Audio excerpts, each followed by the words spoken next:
വാൽപ്പാറയിലെ ദുരന്തത്തിൽ നിന്ന് തന്നെ നമുക്ക് തുടങ്ങാം. ഒരു നിമിഷം ശ്രദ്ധ തെറ്റിയാൽ ജീവൻ കവരുന്ന അപകടം പതിയിരിക്കുന്ന പാതയാണ് വാൽപ്പാറ ചുരം. അതിലേറ്റവും ഒടുവിലത്തെ സംഭവമാണ് 9 പേർക്ക് ജീവൻ നഷ്ടപ്പെട്ട ഇന്നലത്തെ അപകടം.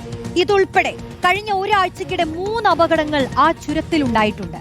വാഹനങ്ങളുടെ തിരക്കും ഡ്രൈവർമാരുടെ പരിചയക്കുറവും കയറ്റങ്ങളും ഇറക്കങ്ങളും എല്ലാം അപകടക്കെണി ഒരുക്കിയിരിക്കുകയാണ്.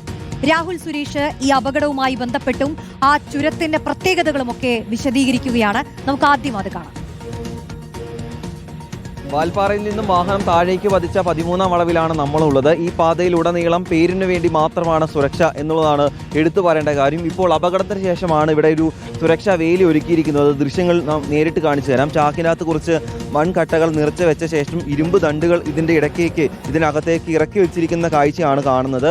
കൈ കൊണ്ടൊന്ന് തട്ടിയാൽ പോലും ഇത് താഴേക്ക് പതിക്കുന്നതാണ് ഇവിടുത്തെ അവസ്ഥ. നോക്കൂ, ഒരു ചെറിയ ചാക്കിനകത്ത് മണ്ണ് നിറച്ച ശേഷമാണ് ഇതിനകത്ത് ഈ ഇരുമ്പ് ദണ്ടുകൾ ഇറക്കി വെച്ചിരിക്കുന്നത്. ഈ കാണുന്ന കുഴിയിൽ ഒരു സുരക്ഷാ വേലിയും ഇതേപോലെ ഇറക്കി വെക്കുകയും ചെയ്തിട്ടുണ്ട്. ഇതൊന്ന് കൈകൊണ്ട് ഊരിയാൽ പോലും ഊരിപ്പോരുന്ന അവസ്ഥയിലാണ് ഈ സാധനങ്ങൾ ഇവിടെ വെച്ചിരിക്കുന്നത്. ഇങ്ങനെ ഈ പാതയിലുടനീളം 40 വളവുകളിലും ഇതിന് സമാനമായിട്ടുള്ള അവസ്ഥയാണുള്ളത്. അത് നേരിട്ട് തന്നെ നമ്മൾ പരിശോധിക്കുകയാണ്. കഴിഞ്ഞ ഒരാഴ്ചക്കിടെ ചെറുതും വലുതുമായ 3 അപകടങ്ങളാണ് വാൽപ്പാറ ചുരത്തിൽ നടന്നിരിക്കുന്നത്. ഏറ്റവും ഒടുവിൽ നടന്നത് 9 പേരുടെ മരണം സംഭവിച്ച ആ അപകടമാണ്. അതുകൂടാതെ ഈ കാണുന്ന ഭാഗത്ത് JCB ആണ് അപകടത്തിൽപ്പെട്ടത്. സാധാരണ അപകടങ്ങൾ നടക്കുമ്പോൾ രക്ഷാകവചമായി രക്ഷാപ്രവർത്തനത്തിന് ഓടിയെത്തുന്ന JCB ആണ് ഇവിടെ നിയന്ത്രണം നഷ്ടപ്പെട്ട് റോഡിലേക്ക് മറിഞ്ഞത് എന്നതാണ് വസ്തുത. ഈ കാണുന്ന പാതയിൽ നിന്നും എനിക്ക് പിന്നിൽ കാണുന്ന ഈ പാതയിലൂടെ വാഹനം JCB വരികയായിരുന്നു. ഇവിടെ നിന്നും ഈ JCB വരുന്നതിനിടെ നിയന്ത്രണം നഷ്ടപ്പെട്ട് ഈ തിട്ടയിലേക്ക് ഇടിച്ചു കയറുകയായിരുന്നു. തിട്ടയിൽ ഇടിച്ചു കയറിയ ശേഷം വാഹനം തലകീഴായി റോഡിൽ തന്നെ പതിക്കുകയും ചെയ്തു. ഈ വാഹനം ഇതിന്റെ ഡ്രൈവർക്ക് ഗുരുതരമായി തന്നെ പരിക്കേൽക്കുകയും ചെയ്തു. എന്നാൽ മറ്റു വാഹനങ്ങൾ ആ സമയത്ത് വരാത്തത് വലിയ അപകടം ഒഴിവാക്കി എന്നതാണ് എടുത്തു പറയേണ്ട കാര്യം. ഈ വാഹനത്തിന് കേടുപാടുകൾ സംഭവിക്കുകയും ചെയ്തിട്ടുണ്ട്.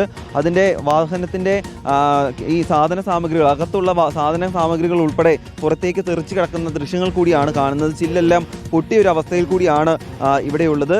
ഇത്തരത്തിൽ കൂടുതൽ അപകടങ്ങളും ഈ പാതയിൽ നടക്കുന്നുണ്ട് എന്നതാണ് പ്രദേശവാസികൾ ഉൾപ്പെടെ പറയുന്നത്.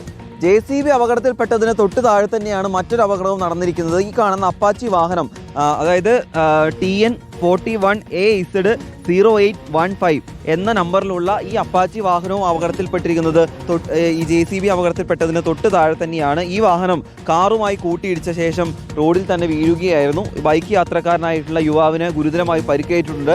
അയാളുടെ കൈ വട്ടമൊടിഞ്ഞ സാഹചര്യം ഉണ്ടായെന്നാണ് പ്രദേശവാസികൾ ഉൾപ്പെടെ പറയുകയും ചെയ്യുന്നത്. ഇയാൾ ചുരമിറങ്ങി താഴേക്ക് വരികയായിരുന്നു. അതിനിടയിൽ ഇവിടെ നിന്നും കയറി വരികയായിരുന്ന കാറുമായി കൂട്ടിയിടിക്കുകയായിരുന്നു. അങ്ങനെയാണ് ബൈക്ക് യാത്രക്കാരന് ഗുരുതരമായിട്ടുള്ള പരിക്കേൽക്കുന്ന സാഹചര്യം ഉണ്ടായത്. അപകടക്കെണി ഒരുക്കുന്ന പാതയിൽ അപകടാവസ്ഥ സൃഷ്ടിച്ചുകൊണ്ട് നിരവധി പാറകളും സ്ഥിതി ചെയ്യുന്നുണ്ട്. ഡ്രൈവർമാരായ നിങ്ങളുടെ ശ്രദ്ധ ഒരു നിമിഷം പാളിയിട്ടുണ്ടെങ്കിൽ നിങ്ങളുടെ വാഹനവും അപകടത്തിൽപ്പെടാനുള്ള സാധ്യത വളരെ കൂടുതലാണ്. ഭീമൻ പാറകൾ ഇവിടെ സ്ഥിതി ചെയ്യുമ്പോഴും ഇത് പൊട്ടിച്ചു മാറ്റാൻ പോലും നടപടി സ്വീകരിക്കുന്നില്ല എന്നാണ് ഇതിലൂടെ യാത്ര ചെയ്യുന്ന ആളുകളും പ്രദേശവാസികളും പറയുന്നത്.